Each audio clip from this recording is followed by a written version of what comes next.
માત્ર 5% છે. આપણા ઘરમાં આના કરતા 95% વધારે વસ્તુઓ હશે. એના કેટલી નાની નાની ઓછી ઓછી વસ્તુઓ છે.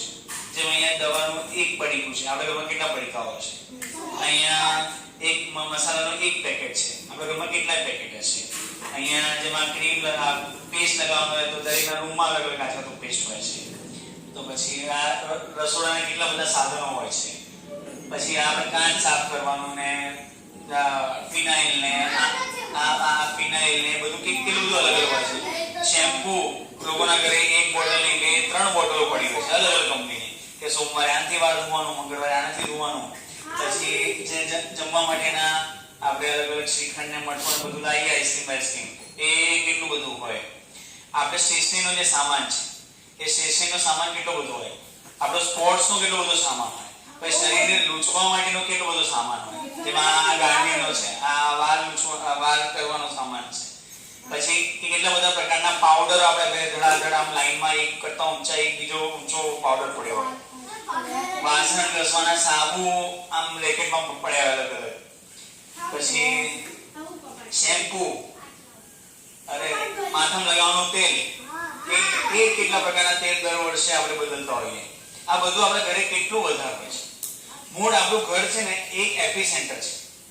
એક ઘર અગર નક્કી કરે કે મારું ઘર ભારતીય બનાવ, ભારતને મદદ કરે એવું મારું ઘર બનાવવું છે, અથવા મારે ભારતમાં સીમા પર જઈને યુદ્ધ નથી કરવું, પણ મારે ઘરે રહીને હું શું કરી શકું મારા દેશને મદદ થાય. તો આ બધી વસ્તુઓ છે ને, આનો પૈસો આપણા દુશ્મન દેશને ના જાય, અથવા એવા દેશને ના જાય જે આપણી નીતિઓને અસર કરે છે. તો પણ આપણે સૈનિક જેટલું જ કામ કર્યું કહેવાય. એટલે આ શનિ રવિનું ગૃહ કાર્ય છે. અહીંથી વસ્તુઓ લખવામાં આવશે કે ઘરમાં કેટલી કેટલી વસ્તુ આપણી હોય છે. એમાં 3 મુખ્ય આપણે વસ્તુ સમજાય. કોઈ પણ વસ્તુ આપણા હાથમાં, જેમ આ ચોપડી મારા હાથમાં હોય, તો સૌથી પહેલા તો આ ચોપડીનું બ્રાન્ડ નેમ શું છે. એટલે આ ચોપડી એટલે જેમાં બોટલ છે, તો આ બોટલનું બ્રાન્ડ નેમ છે મોડવેર. હવે મોડવેર કંપની છે એ કોની છે, એટલે એનું બ્રાન્ડ નેમ છે. જેમ હું તમને કહું, જેમ આ એક સાબુ છે, આ સાબુનું નામ છે પતંજલિ હર્બલ વોશ. આ એનું હર્બલ વોશ એનું બ્રાન્ડ નેમ છે. ને બનાવ્યું કોને છે, તો અહીં પાછળ લખેલું હોય પતંજલિ આયુર્વેદે આ બનાવ્યું છે. એટલે કોઈ પણ એક વસ્તુ હોય, જેમાં ડવ છે, આ ડવનું શેમ્પુ કહેવાય, પણ આ બનાવ્યું કોને છે, તો પાછળ લખ્યું છે હિન્દુસ્તાન યુનિલિવર કંપનીએ મેન્યુફેક્ચર, એટલે MFG બાય એવું લખેલું હોય.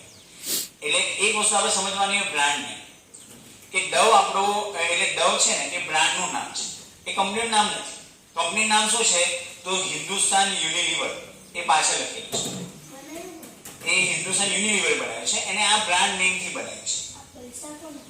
એટલે આ ડવ તમે ખરીદો તો પૈસા કોને જાય, હિન્દુસ્તાન યુનિલિવર. હવે હિન્દુસ્તાન યુનિલિવર ભારતીય છે કે અભારતીય, તો એવું એક લિસ્ટ છે, હું તમને આપી દઈશ કે આટલી જે મેન્યુફેક્ચરિંગ કંપની છે એ નામ હિન્દુસ્તાન યુનિલિવર છે, પણ એ હિન્દુસ્તાન નથી.